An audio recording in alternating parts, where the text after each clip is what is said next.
Deshalb, meine Damen und Herren, dies ist Tibet This Week, eine wöchentliche Nachrichtenausgabe über Tibet, seine Heiligkeit, den Dalai Lama und die tibetische Zentralverwaltung.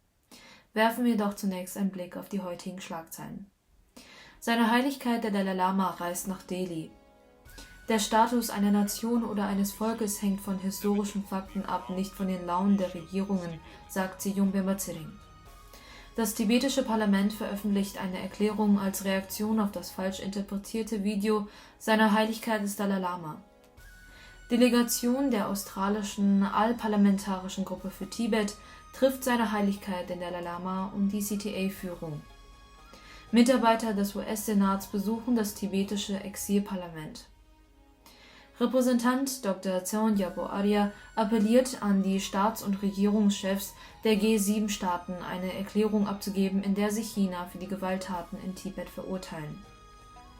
Das Tibet-Büro in Taiwan koordiniert eine Reihe von religiösen Aktivitäten. Tibeter und Unterstützer feiern 40-jähriges Bestehen der tibetischen Wochenendschulen in Rikon, Schweiz.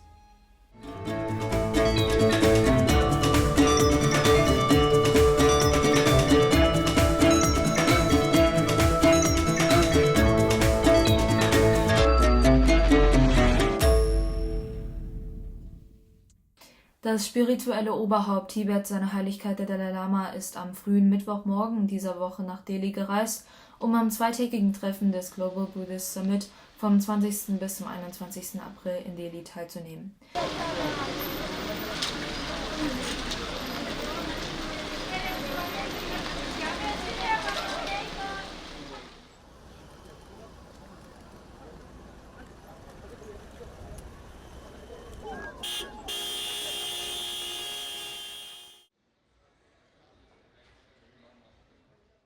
Premierminister Narendra Modi sprach auf dem Gipfel zusammen mit Hauptrednern wie Professor Robert Thurman, einem renommierten Gelehrten des Buddhismus, und Thich Thich Quang, dem stellvertretenden Patriarchen der buddhistischen Sangha Vietnams. Seine Heiligkeit der Dalai Lama sprach heute auf dem Gipfel. For us to remember that is the ritual of these performance rituals is not the most important one, because if you focus too much on the rituals, the only thing that you get is all the noise these musical instruments create. Where we should really pay more attention and focus is the inner development, inner cultivation.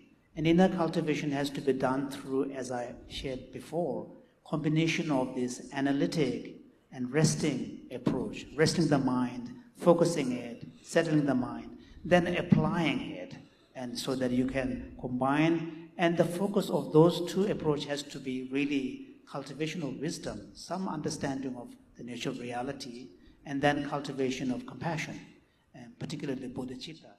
Die Konferenz brachte prominente Gelehrte, Sangha-Führer und Dharma-Praktizierende aus der ganzen Welt zusammen, um dringende globale Themen zu diskutieren, darunter Frieden, ökologische Nachhaltigkeit, Gesundheit, die Bewahrung der buddhistischen Tradition von Nalanda und die Bedeutung von Buddha-Dharma-Pilgerreisen und Buddha-Reliquien als Grundlage für die kulturellen Beziehungen Indiens zu Ländern im Süden, Südosten und Osten. Die Internationale Buddhistische Konföderation IBC, ein Dachverband, der als Plattform für Buddhisten weltweit dient, organisierte die Veranstaltung. Sejong Bema-Tsering von der tibetischen Zentralverwaltung nahm am Donnerstag letzter Woche am Treffen des Foreign Correspondents Club of South Asia in Neu-Delhi teil, um über das Thema Indien, China und Tibet zu sprechen. Sejong wies die verzerrte und falsche Darstellung Chinas zurück, das behauptet, den Buddhismus entdeckt zu haben, und informierte die Anwesenden über die lange Geschichte der Verbindungen zwischen Indien und Tibet, die zur Ableitung der tibetischen Schrift und des tibetischen Buddhismus aus der indischen Nalanda-Tradition im 8. Jahrhundert führte. Zur Ambivalenz in Bezug auf den Status quo Tibets sagte Sejong, die Wiederaufnahme des chinesisch-tibetischen Dialogs sei hoffnungsvoll, da immer mehr Länder und Regierungen die Besetzung Tibets durch China in Erklärungen und politischen Maßnahmen verurteilten. Während des Treffens wurde Sejong zu dem Videoclip befragt, der die Interaktion Seiner Heiligkeit des Dalai Lama mit einem Jungen zeigt und der in den Mainstream-Medien und auf sozialen Medienplattformen viral verbreitet und diskutiert wird. In seiner Antwort stellte Sejong klar, dass das Video fehlinterpretiert und angepasst wurde. Our primary through our investigation, and as per prima facie evidence, we found that the initial instigators are pro-Chinese sources. Now, you are all journalists. Please find out how this resurfaced again and who is trying to use that. Chinese sources that itself explains the motivation behind making this video clip viral. It needs no explanation as to who would gain from maligning the image, reputation, and legacy of His Holiness the Dalai Lama. Considering the scale and extent of the orchestrated smear campaign, the political angle of this incident cannot be ignored. Then, for the general public who considers or who feels this is disturbing, we would appreciate if you could watch and listen to the full video of the event to get a holistic understanding of the whole program, including His Holiness' speech. We are sure you will be able to differentiate between lust and love. Die Korrespondentensitzung wurde von ihrem Präsidenten Venkat Narayan, Kolumnist The Island Sri Lanka, Vizepräsident Awad, Syrian Arab News Agency und Sekretär Prakash Nanda, The Eurasian Times Canada, geleitet.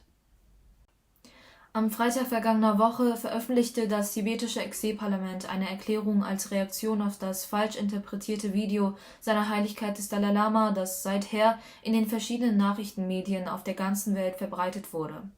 In dem Schreiben drückte das tibetische Parlament seinen Schmerz und seine Trauer darüber aus, dass ein Vorfall bei einer kürzlich stattgefundenen Veranstaltung mit seiner Heiligkeit dem Dalai Lama falsch interpretiert wurde und sagte, seine Heiligkeit sei eindeutig er selbst gewesen und habe seine übliche spielerische Art gezeigt. In dem Schreiben wird auch darauf hingewiesen, dass die tibetische Zentralverwaltung und insbesondere seine Heiligkeit der Dalai Lama ununterbrochen Zielscheibe von Verleumdungen durch die kommunistische chinesische Regierung sind und die Menschen werden aufgefordert, allen Aspekten dieser Angelegenheit große Aufmerksamkeit zu widmen. Eine vierköpfige Delegation der australischen Parlamentariergruppe für Tibet ist am Montag dieser Woche zu einem 4-tägigen Besuch in Dharamsala eingetroffen. Die Delegation bestand aus Abgeordneten aller großen politischen Parteien unter der Leitung der Abgeordneten Sharon Claydon, stellvertretende Sprecherin des Repräsentantenhauses, Senatorin Jeanette Rice, der Abgeordneten Sophie Scams und der Abgeordneten Susan Templeman in Begleitung der Geschäftsführerin des Australia Tibet Council, Zoe Bedford, und der Vertreterin des Tibet-Büros in Canberra, Garma Singhi, die den Besuch dieses Mal koordinierte. Die Delegation erhielt am Dienstag dieser Woche eine Audienz bei seiner Heiligkeit dem Dalai Lama in dessen Residenz. Bei diesem Treffen betonte der Dalai Lama die Relevanz der Werte, die von der tibetischen Kultur und Religion in der heutigen Welt vertreten werden, und bat um ihren Beitrag zur Förderung dieser Werte, insbesondere bei der jüngeren Generation in Australien. Im Anschluss an das Treffen mit seiner Heiligkeit besuchte die Delegation die tibetische Zentralverwaltung und traf mit Sigyong Bemba Tsering im Kabinettssekretariat zusammen, wo sie eine breite Palette von Themen über den aktuellen Stand der Tibet-Frage, die feste Position der CTA bei der Lösung des chinesisch-tibetischen Konflikts durch ihren Ansatz des mittleren Weges und die wichtigsten Anliegen und Prioritäten der CTA bei der Unterstützung des Wohlergehens der Tibeter im Exil erörterten. Nach dem Treffen mit dem Sigyong besuchte die Delegation das Sekretariat des tibetischen Parlaments und traf mit dem Sprecher Khenpo Sonam Denpe und dem stellvertretenden Sprecher Döma Tsering Derkang zusammen.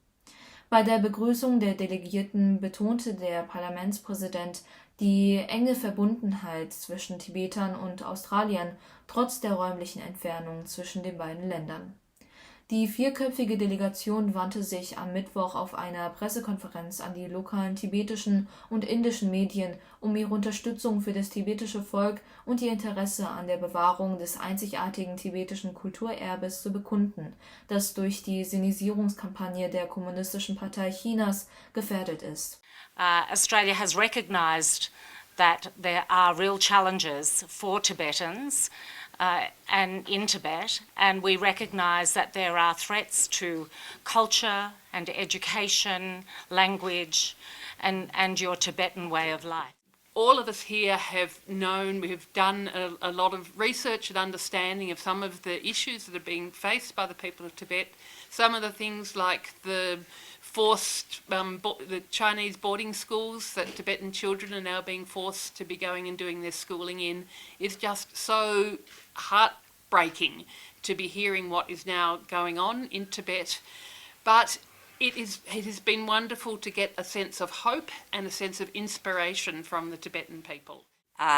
Both in Tibet and outside. There are challenges you face whether you live in Tibet or you live in exile, and they can never be underestimated.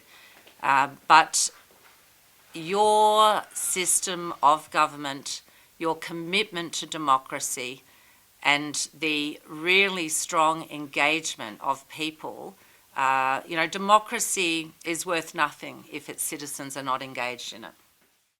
I'd also like to reiterate that we have a lot of shared values. We are two strong democracies, and we have so many shared values that centre on human rights and freedoms of religious expression and cultural expression. So there's a lot of similarity and a lot of friendship between our cultures and our countries. And again, we are very grateful to have been invited here to meet you all. Thank you.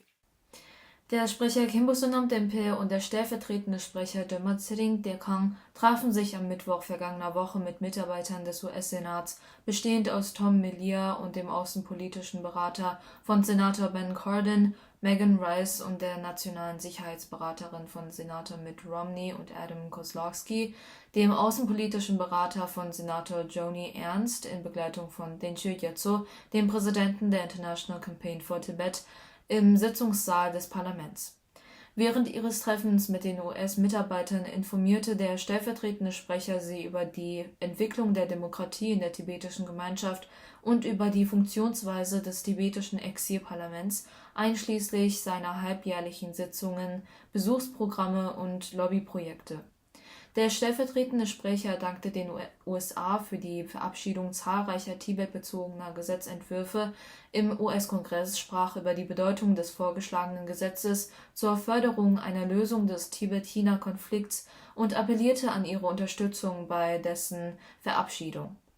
Der stellvertretende Sprecher beglückwünschte Dengche Gyatso zu seiner Wahl zum Präsidenten der internen Kampagne für Tibet, ICT, und lobte die beispielhafte Arbeit der ICT, die sich auf globaler Ebene für die chinesisch-tibetische Frage einsetzt. Im Hinblick auf die G7-Konferenz der Staats- und Regierungschefs, die nächsten Monat in Hiroshima stattfinden soll, haben die Vertreter von Tibet, Uighur, der südlichen Mongolei und Hongkong am Mittwoch dieser Woche eine Pressekonferenz im Unterhaus des japanischen Parlaments organisiert.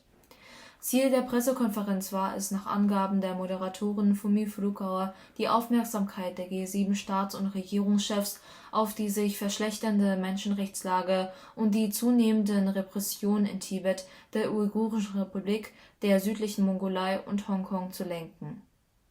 Der Abgeordnete Mitsubayashi Hiromi, Generalsekretär des japanischen Parlamentarischen Ausschusses zur Überwachung chinesischer Menschenrechtsverletzungen, und der Abgeordnete Ishikawa Akimasa, Generalsekretär der japanischen Parlamentarischen Gruppe für Tibet, nahm an der Pressekonferenz teil. Der Vertreter des Verbündungsbüros seiner Heiligkeit des Dalai Lama, Dr. Arya Tsaon Gyalpo, informierte die Presse über die harte und repressive Situation in Tibet und darüber, wie China und Xi Jinpings Slogan der nationalen Verjüngung und der Ein-China-Politik versucht, die Kultur, Religion und Identität der besetzten Nationen Tibet, Uighur und Südmongolei zu zerstören. Er forderte die G7-Führung auf, China für die anhaltenden Verletzungen der Menschenrechte und der Religionsfreiheit in den besetzten Gebieten in einer deutlichen Erklärung zu verurteilen. Eine gemeinsame Erklärung, in der China aufgefordert wird, die Verletzung der Menschenrechte einschließlich der Religions- und Sprachrechte zu beenden, wurde dem Abgeordneten Mitsubayashi zur Weiterleitung an die G7-Führer vorgelegt. Das tibetische Büro in Taiwan koordinierte in den Monaten März und April eine Reihe religiöser Aktivitäten mit der Ankunft von Sedya Gyalpyung Khongma Teje Rinpoche und der 42. Ratna Vajra Rinpoche am 29. März. CTA Galunun Sindoma und Sekretär Galma Chuing, die sich zu diesem Zeitpunkt zu einem einwöchigen offiziellen Besuch in Taiwan aufhielten, erhielten eine Audienz beim obersten Oberhaupt der Satya-Schule. Am 3. April gab Satya Khongma Rinpoche eine Versammlung von Tibetern und taiwanesischen Anhängern die Avalokiteshvara-Ermächtigung. Die tibetische Vereinigung in Taiwan und das Office of Tibet boten Satya Khongma Teje Rinpoche gemeinsam Mende Densum an. In ähnlicher Weise besuchte Gyabje Chunang Gyaltsab Rinpoche im Januar Taiwan, um Anhänger zu unterweisen. Gyabje Gozo Rinpoche und Abt Dashizetar vom Kloster Siraje in Südindien besuchten Taiwan Anfang dieses Monats zu religiösen Zwecken. Am 15. April 2023 feierten Tibeter und Unterstützer das 40-jährige Bestehen der tibetischen Wochenendschule Rikon. Die tibetische Wochenendschule in Rikon ist die erste tibetische Wochenendschule überhaupt, die tibetischen Kindern in der Schweiz die tibetische Sprache und Kultur vermittelt. Zur Feier dieses Meilensteins versammelten sich Mitglieder der Gemeinschaft, um seiner Heiligkeit dem Dalai Lama und der älteren tibetischen Generation für ihren unermüdlichen Einsatz zur Erhaltung und zum Schutz der tibetischen Sprache und kulturellen Identität trotz unvorhergesehener Herausforderungen zu danken.